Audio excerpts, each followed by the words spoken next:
Welcome to another Photo Mishmash, my weekly podcast. I'm Toby. And I'm Christina. And we're still working with that name, real name to be determined. There's a poll going on right now where you could give your input on what you think this podcast should be titled. There's a link to that poll down below. It's been running now for about a week. One issue I'm having, but an issue with the poll is I gave you all a spot for other. And so far, the majority of you think you have better suggestions than the ones that came in previously, so we're not ending up with a clear majority other than my suggestion is best. But there's a lot of great suggestions on there, so maybe we'll just keep running this, see where it happens, and we'll pick something out of there sometime soon. But in the meantime, Photo Mishmash. So let's dive right in, and I want to talk about an image that I made earlier this week. That it just went up on Instagram today. I'm going to kind of use this as an example for talking about the bigger idea of making photos. But before we get into that, I want to quickly critique it and talk a little bit about how I made it. And Christina, I asked you, what's the first thing you notice when you look at this picture? Definitely the icicles that are over the water. And that was my goal. You know, I thought those things were so cool. Icicles off of ice, really interesting shape. They're not pointy at the bottom. They're kind of bulbous. I think, you know, the water, the stream underneath them. It's really neat here, the way this ice was up above the water a good bit. I think the water level has dropped since it initially froze. What else do you notice about it? The blurred water and the ice. It's all very crisp. The background is a little bit messy and distracting. Yeah. One of the things that I love about DSLRs is being able to really isolate your subjects with that shallow depth of field. Clearly I didn't do that here because I was limited. And it's something that I'm happy with this image, but I really would have loved for a much more, the icicles to be much more isolated and separated from the background by using a shallow depth of field. How come I didn't do that? Well, the water, as you notice, is blurred. I needed a long shutter speed. I think I'm working with about 2 or 3 seconds here. I'll have to go back and check. But I'm pretty sure that's accurate. 2 to 3 second shutter speed. To get that long of a shutter speed, this was, the sun had just set and it was a very cloudy day. It was actually just starting to very lightly snow. I needed a really small aperture, really big number. And so that was keeping a lot of the light out by having that small opening, but at the same time that small aperture gives you a very deep depth of field. Yeah, very deep depth of field. And so the background is quite busy. How could I avoid this? Well, I actually did already have a circular polarizer on. That's my cheap version. Poor man's version of an ND filter. I don't own an ND filter. I keep thinking about buying one, but it's just not often enough that I really need one, and the good ones are expensive. So I've held off on that and just used circular polarizers, which block a lot of the light, and in this kind of situation, they cut the reflections on the water too, which can help a lot and make the water a little bit more interesting looking. So that could have helped. That's definitely one way to do this. Another would have been back up a little bit. But as you see from this other picture that a lot of you saw on Facebook and really got your attention, a lot of heart attack, oh my gosh, you know, you're very brave with your camera, was the setup for this shot. Now, you know, what you don't quite see here is me laying on my stomach near this, but what I was able to do is using the Mi Photo tripod, which I do really love this tripod because it folds up this size. The other thing that's nice about this tripod though is because it folds up this size, you can use it upside down by not flipping the legs. See, this is the right side up for the tripod. That's how it's supposed to be with all the legs down. They're really stiff right now. I'll tell you why in a second. And you can lock them in place and then it doesn't move. But you have this non-removable center column with this travel tripod. If I was going to do this again, I would probably buy the Road Trip, which does allow the center column to come out and get reversed. The Delica, the budget tripod I recommend, does this as well. Now, but I used it upside down. The problem was there's no way for the legs to lock when it's upside down. So I had to use a little hex wrench to tighten these guys down as tight as I could. So the legs are really stiff to keep enough tension. The other thing that I really wish that I kind of had the Dolica there is that this just has rubber feet. And the Dolica, which doesn't fold up as small as this, has spiked feet. So really, really nice. That would have been nice to have there. But again, I still love this tripod just simply because it can always be with me because it fits in my Think Tank photo bag, my backpack, so it's always along with me. But I had it all hung there, and because it was the 70D, I really felt kind of smart here. I was like, ooh, you know, last time I took pictures of the nice Ferris wheel, I didn't have a remote. I was using the 2-second timer to avoid wiggling it, and after I showed these pictures, somebody was like, why didn't you use the wireless remote with your camera and your phone? And I thought, why didn't I? Because I completely forgot. This time I remembered though, so I could lay on the ice. The reason why I wasn't standing next to it is because the ice was undercut there and I didn't feel like it was strong enough. So I was kind of reaching out, putting the tripod over, positioning it carefully, and then just using my phone to focus and then take the picture. And, you know, as I said, I'm very happy with the way the picture turned out. And as I said, I wanted this to lead into a bigger discussion, or not a bigger discussion, but a discussion of the fact that this picture and several of the ones from the California trip that I'm really happy with the way they turned out didn't require any special gear, didn't require any special photo knowledge, really. Just required me to make the effort to take the picture. And I'm thinking specifically of the kind of pier photo, the under the pier with a long exposure. I had in my mind that I wanted to do some kind of under pier shot. You know, hey, I'm along the California coast. They got these great piers. I've seen these pictures on Flickr. I want to make one too. And I knew that to do that, to have a long enough exposure, I needed to go there really early in the morning. And so, you know, I made that happen. We got up. We got there before sunrise and we made that picture. And so what I want to share with you all at the beginning of this podcast and in the discussion is that you need to go out and make these pictures. The only thing stopping you from making these beautiful images really is you. Don't use gear as an excuse.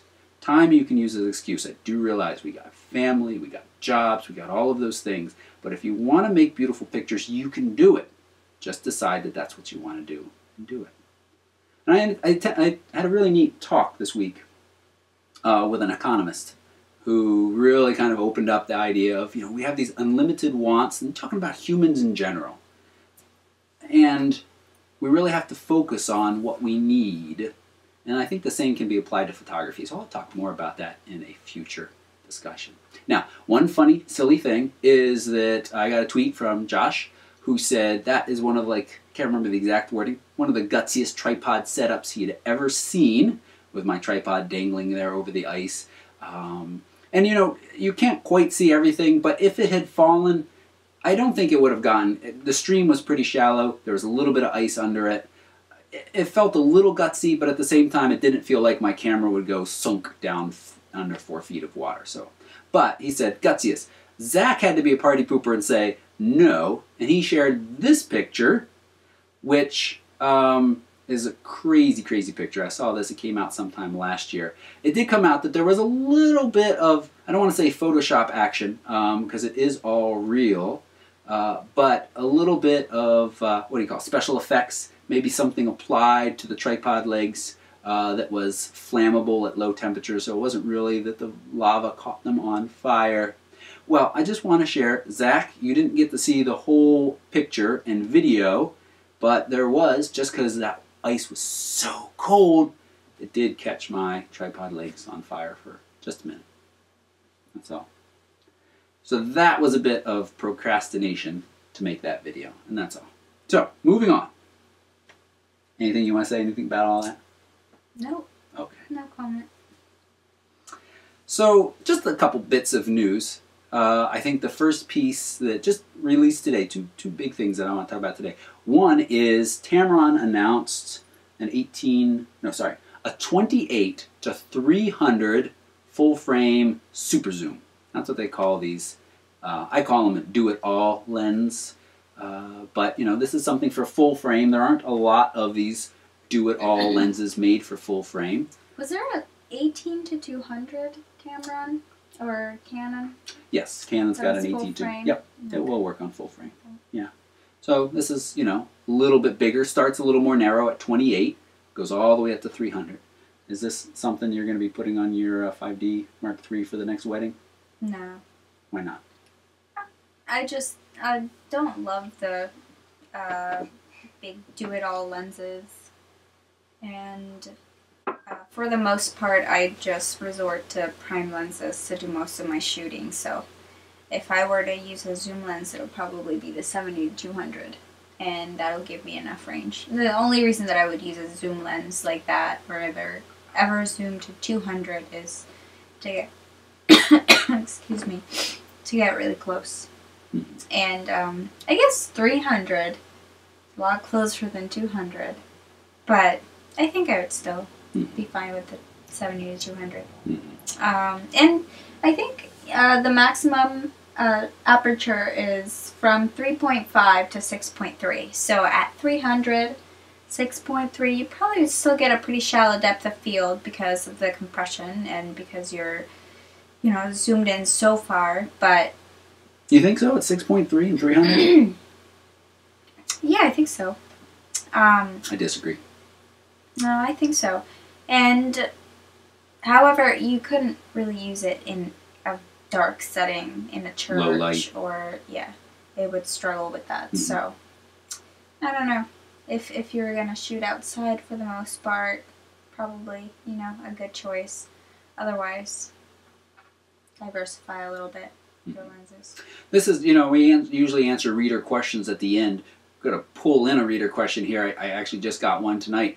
Probably 1 to 2 times a week, I get a question of, what do you think about X brand 18 to 200, 18 to 270, 18 to 250? And I get asked that question enough that I've made a little auto response where I just have to type big lenses, and it fills in this little blot that says, basically, I'm personally not a fan of the do-it-all lenses. I recognize the convenience of them. They are nice for kind of traveling, one lens, but you make a lot of sacrifices for this convenience. It's not going to be as sharp across the focal length as a shorter range lens. You're going to have a lot of distortion, both at the wide end usually and at the narrow end. This is kind of your bending of your straight lines when you're taking pictures. And that can be corrected in Lightroom or Photoshop fairly easily. But you do have to take the time to do that. And generally, I really feel like the Canon 18 to 135, the Nikon to 18 to 140, that's really the most range I like to see crammed into one lens. That's where I draw the line. Above that, too many sacrifices. Below that, it's fine. Was there a price on this lens? Pricing and availability have not been announced yet. Okay. So I'd be curious to see what the price of this would cost. It's not going to. Canon makes I think an L lens that's a 28 to 300. I think. I'm not sure. And that sucker's expensive. So, but I just. You buy. Why do you buy a DSLR? I'm repeating myself at the beginning of this.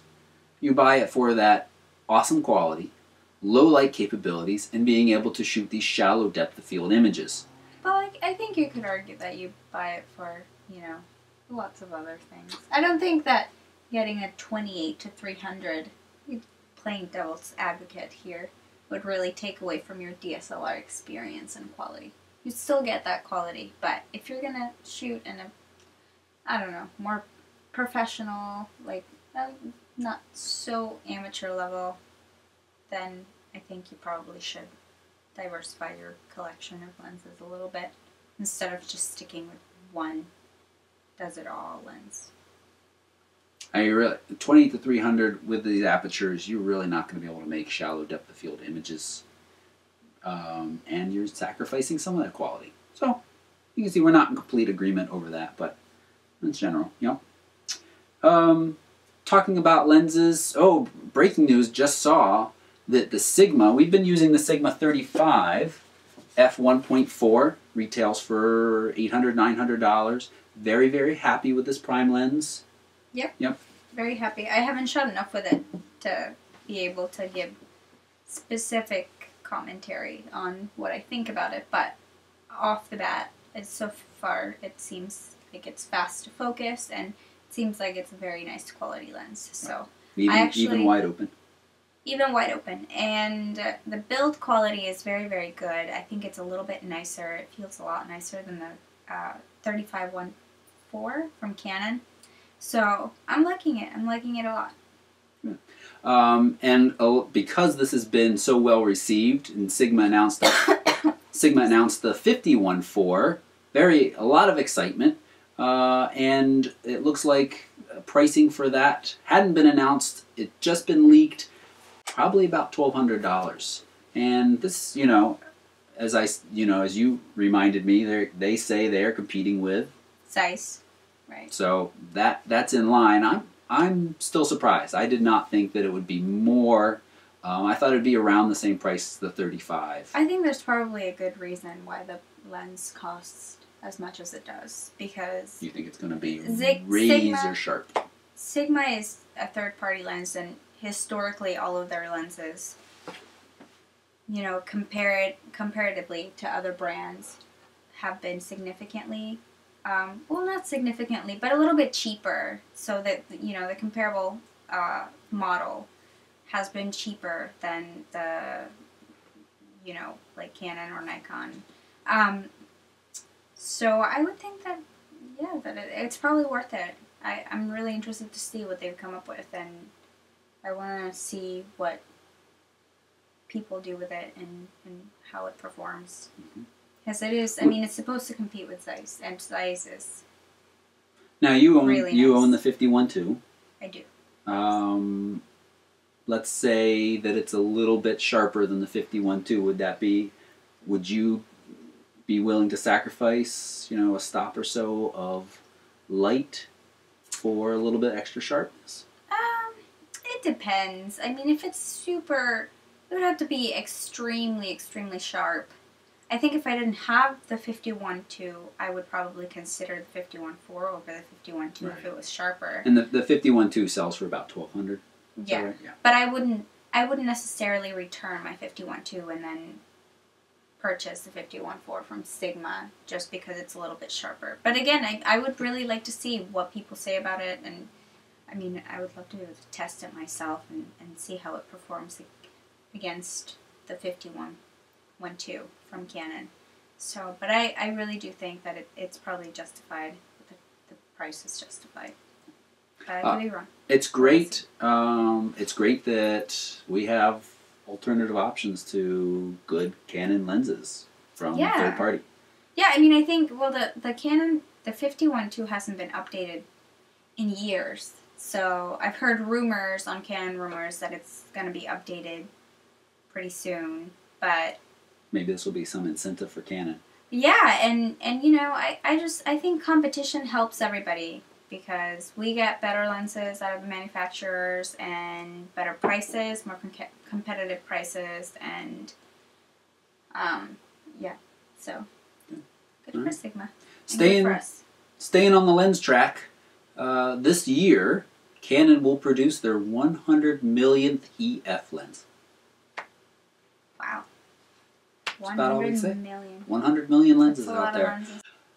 Also, this really cool picture from the Canon table in the Winter Olympics, Sochi. I showed you that table of gear that boggles the mind. You know what's not pictured on that table? The 7D Mark II. 7D Mark II. So, this is this camera that has been rumor. I was actually looking back at rumors this time last year. People were saying it's going to be announced in the spring. Then people were saying it's going to be announced in the August of 2013. Then people were saying it's going to be announced early spring, or actually first quarter of 2014. Here we are, firmly in the first quarter of 2014. Latest rumors are saying it will be announced in the second quarter of 2014, with availability sometime in the third quarter. This is the 7D Mark II, a successor to the much-loved Canon 7D, which you've owned. Yes, that was my first big girl camera, the 7D. Mm-hmm. Did you like it? I did, yeah. It was, I upgraded from the Rebel XD, so it was a big upgrade. And it performed really nicely, yeah.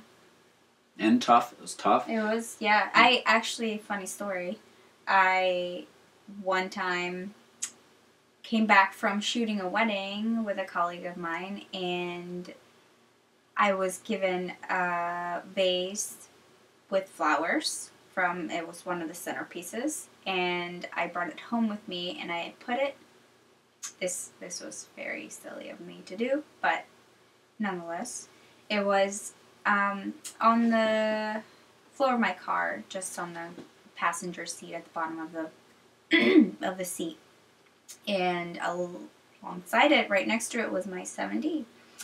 And all of a sudden, I am going through a roundabout, and my car, or I make a left, and the vase full of water and flowers spills on top of my 7D. It was Dunks it. It was, yeah. It like splish splash, taking a bath. Yeah, it was. Did your 7D still work after that? Horrifying. It was horrifying.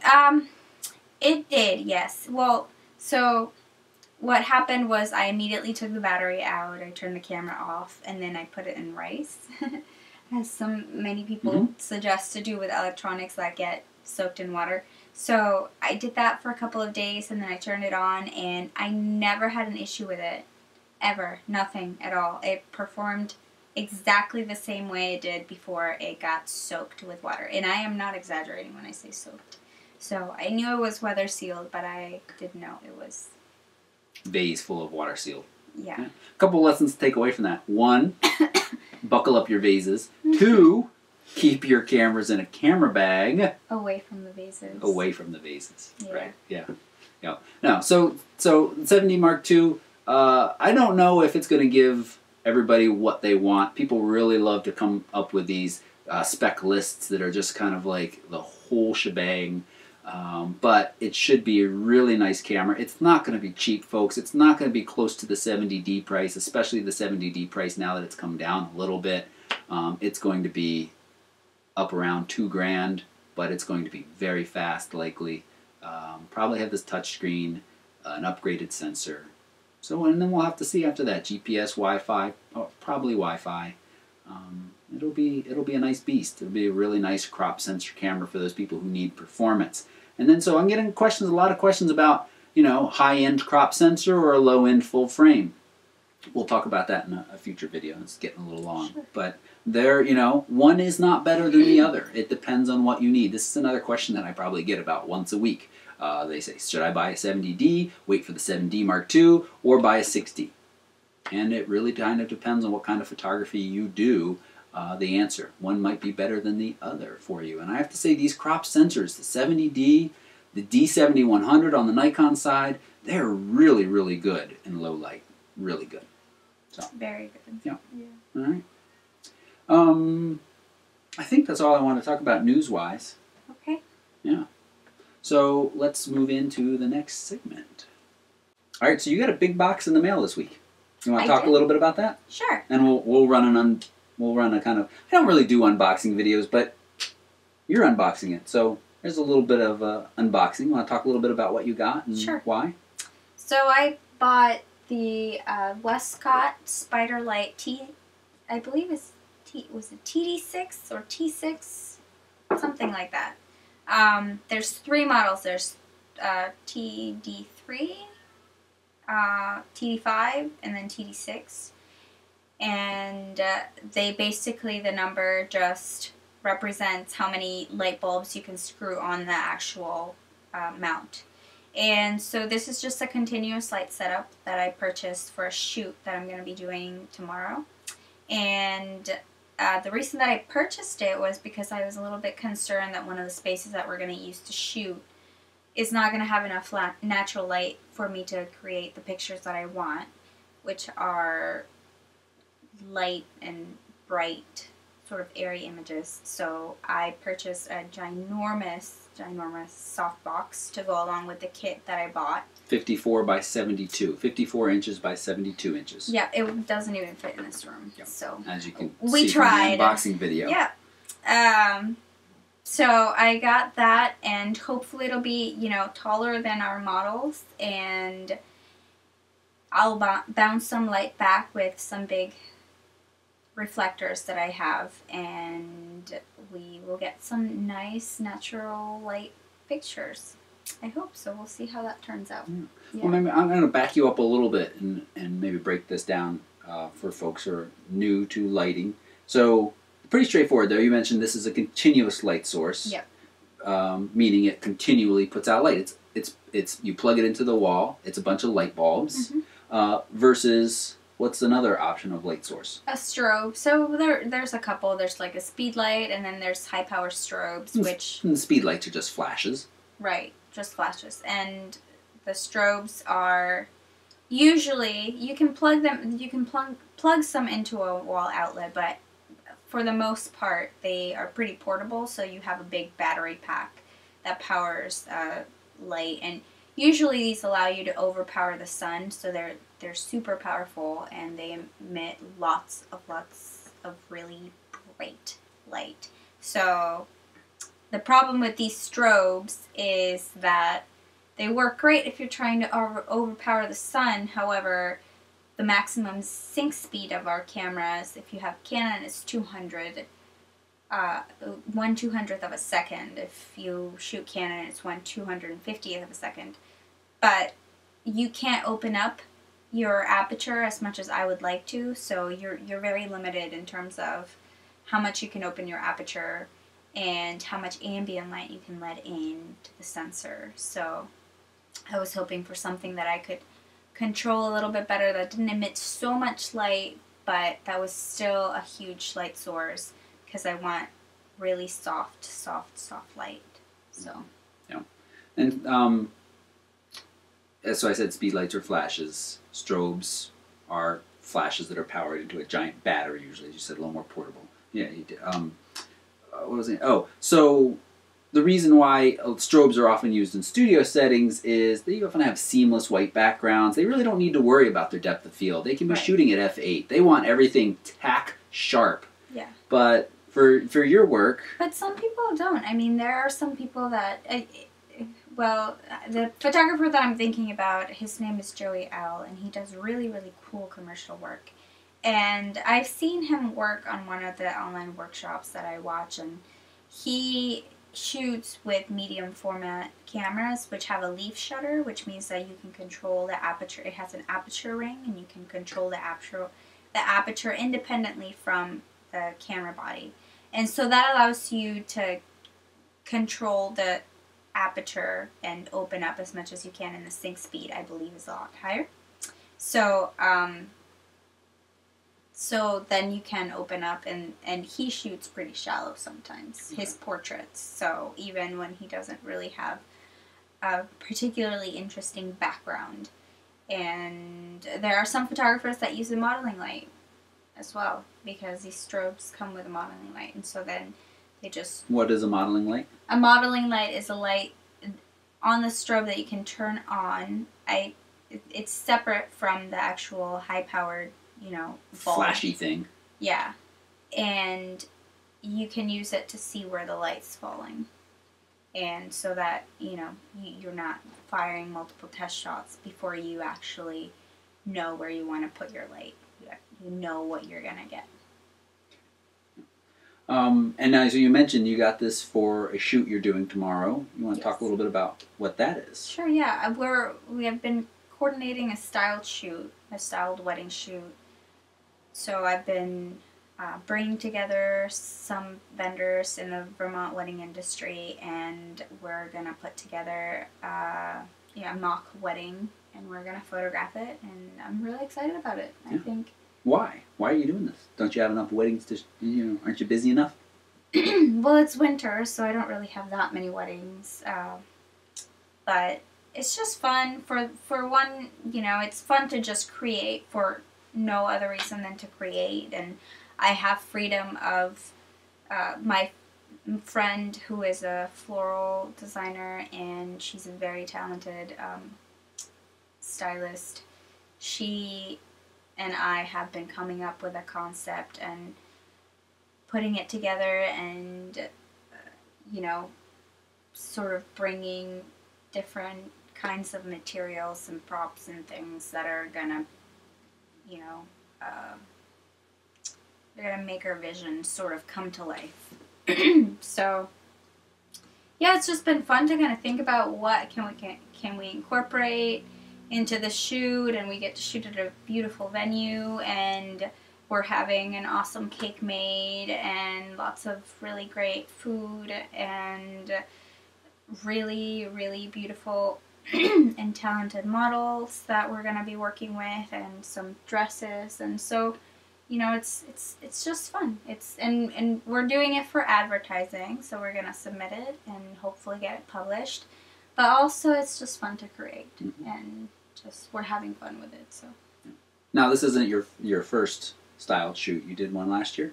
Yeah, we did one last year. It was a lot less organized and planned because it was kind of our first one, so we're just figuring out what to do. We'd never done one before, so now we're a little bit more organized, and we're being pretty good about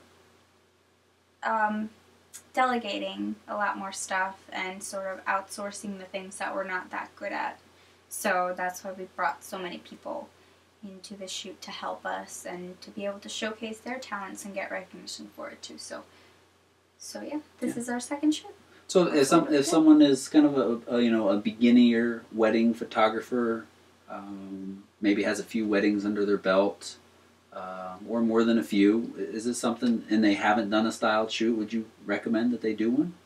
Yeah, I mean, I think everybody should do a styled shoot. If you want to, if you have some sort of other type of personal work that you like to shoot, then shoot that.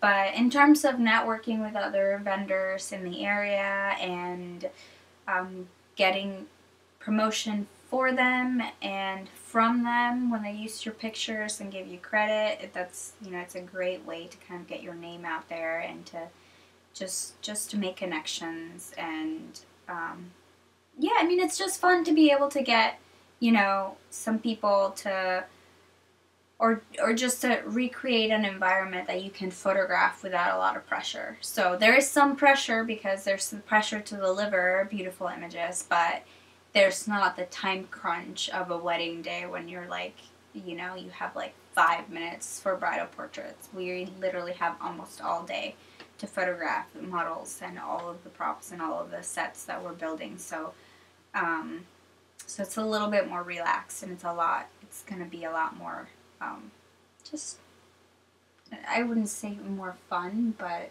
just a lot more, you know, yeah, relaxed. Yeah. And so I'll be along at this one, and hope to bring some kind of behind the scenes shots, time lapse video, and some examples of the giant softbox in action and the bulbs that go in it. Wow. They're huge. They're huge. Yeah, yeah. Good. All right. That's exciting. I'm excited for that. Good. All right, and so just, you know, usually do reader questions at the end here, and I mentioned the kind of do-it-all lenses as a question I get often. But one other question I wanted to touch on here, just got in the last week from Robert Collier. He's from South Africa. Storm Signal, I wonder if you know him. He says, "Hi, Toddy." Got the D and the B, but that's, you know, close enough. I know who you mean. You post on my page. He's got it upgraded to a 70D, but, you know, this applies to any Canon camera, and I'll mention Nikon in a minute. But wants to know what aspect ratio they should be shooting at. Water. Wants to know what aspect ratio they should be shooting at. You know, 3:2. If you're making prints, your traditional sized prints is what people typically shoot at. It's 3:2. 3:2. Okay. Yeah. But, you know, you got Instagram at 1:1. You got widescreen TVs at 16:9. Computer displays, many of them are widescreen 16:9. You got the 3:4, or is it the 4:3? 4:3. 4:3. Yeah. You know, if somebody isn't making prints, and actually this right now, what we're talking about is completely independent of camera manufacturer. I should have said that first. Yeah. Yeah. But I was going to give a tip. I don't know. I'd say, what's his name? Robert. I'd say shoot whatever you want. I personally really like widescreen format, which is the format that's used in motion pictures right now. It's just, you know. You're 16:9. Yeah, 16. I think it might even be wider than that. Do you think it might be wider than that? I don't think it is. Okay, Because there's the format that the... 16 by 9, it's almost 2 to 1. Okay. Because there's the format that the cameras, the DSLRs shoot at, the standard format, and that is not 16 by 9, correct? No, it is. When it's doing video? Yeah. 16 by 9. Okay, well then there's a wider format than that. Yeah. Okay. And I am certain of that. And you like it? I like it a lot, yeah. Okay. So I just like the wide, I like the wide format. So shoot whatever you want, basically. Yeah, experiment. If they're not going to go to print, meaning if they're not going to go to print for somebody else, if you're not shooting pictures for somebody else that you have to print, for them to fit in like a 4x6 or a 5x7, and even then, you know, if you're printing 5x7 and you're shooting at the standard aspect ratio, which is 3x2, you're gonna have to crop that a little bit, and same with an 8x10. But if you're not shooting for other people, then just go nuts and experiment, and you can even print them. I mean, lots of labs offer custom printing, custom aspect ratio printing, so you can do that. You can custom frame them and display them around your house if you really like, you know, particular aspect ratio. And even if you're shooting for other people, I mean, that could be your point of differentiation to, you know, market your photos for somebody. So, I don't know. I would say just experiment. You don't have to do anything. And you could even shoot at a 3 to 2 and then crop. That's to 16 by 9. Mm-hmm. Well, that's the point I was going to make. When you shoot 16 by 9, the camera is just simply cropping the top and the bottom. It is not the sensor resolution or the sensor ratio is 3 by 2. But it allows you to compose the Yes. picture differently, which can be really helpful. Yeah. Now know this. This is the part where I was going to say Canon and Nikon. The Canon, if on the back, you can set your aspect ratio. It's, I think, on the second camera menu item. But the camera completely ignores that if you're shooting through the viewfinder. It doesn't use your aspect ratio. Correct. It shoots 3:2 always forever. Yes. These cameras. If you turn it into live view, then it will use your aspect ratio, and the live view will help you frame, and it will show you that either with gray bars or actually black bars that block out the part that isn't visible. But if you're shooting raw, it will still ignore that, except on the JPEG preview.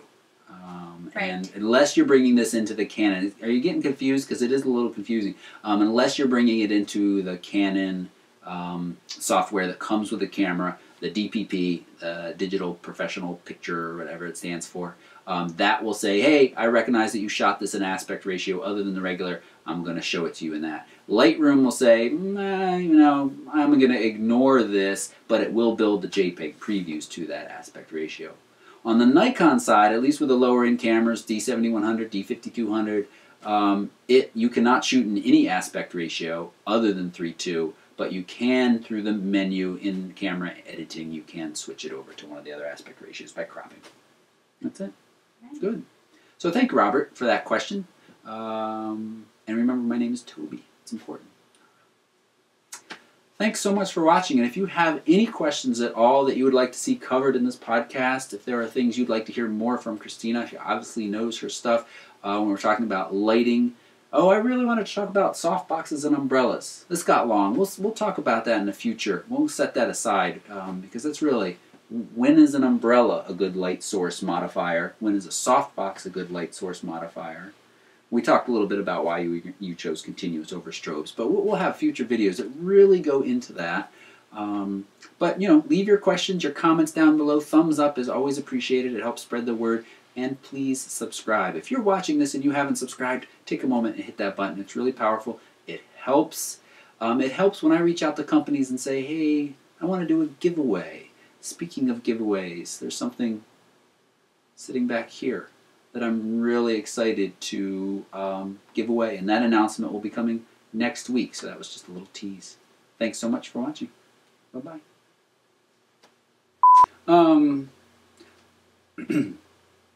So this next segment I'd like to call, you got a big package in the mail this week. You're such a dork. Alright, so you got a big package in the mail this week. Well, yeah, that's... A big box. Like if you don't want to say package.